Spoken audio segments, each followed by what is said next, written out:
des primes mensuelles et uniformes aux auxiliaires de l'administration et délégués de classe. Remise des attestations de participation aux enseignants ayant pris part au programme de renforcement des capacités. Lecture et remise du rapport général du comité ad hoc en vue du bon fonctionnement de l'établissement.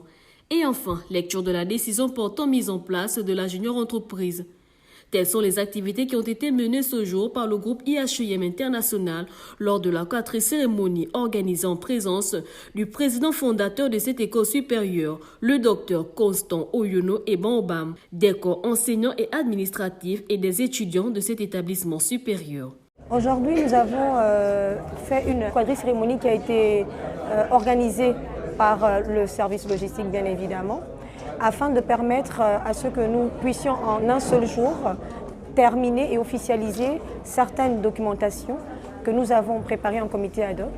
La remise des tenues, des uniformes scolaires aux membres de la junior entreprise qui n'est d'autre que notre mutuelle, et aussi la remise des uniformes scolaires aux délégués de classe, à leurs adjoints, sans compter une prime de fonctionnement, car nous les considérons comme des auxiliaires à notre administration.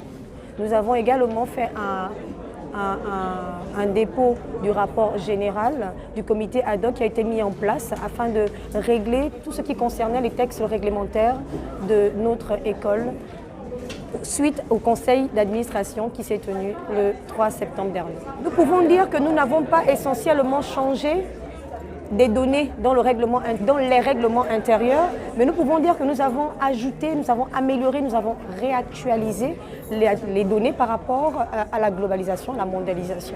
Il s'agissait de règlements qui étaient plus ou moins obsolètes par rapport à l'année académique dans laquelle nous entrons. Et nous ne pouvons pas dire que nous avons changé des articles, mais nous avons beaucoup plus apporté des modifications par rapport à l'actualisation. La remise des primes mensuelles aux auxiliaires de l'administration et des uniformes de commandement aux délégués de classe. Un signe d'encouragement de la direction générale afin de leur permettre de mieux accomplir leur mission.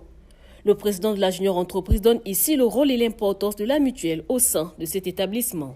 Il était question de publier la décision portant affectation de la junior entreprise au sein du groupe IHEM International section Gabon. Nous avons pris part à cette cérémonie, mais les prix visent à fédérer les étudiants, c'est-à-dire les délégués de classe et la junior entreprise autour du projet de l'école, en recevant ces primes qui sont là pour encourager les étudiants, les délégués en l'occurrence, et les membres de la junior entreprise à mieux faire leur travail et pour atteindre l'objectif que l'école s'est fixé, qui est l'objectif de la qualité. La mission de la junior entreprise est d'être le pont entre l'administration et les étudiants. La mission de la junior entreprise est d'améliorer la vie estudiantine des étudiants à l'intérieur du campus et à l'extérieur. Notons que le groupe IHEM International vient de mettre à la disposition des corps enseignants et administratifs ainsi que des élèves un nouveau règlement et vient également d'actualiser et réactualiser ses fiches de poste et d'évaluation.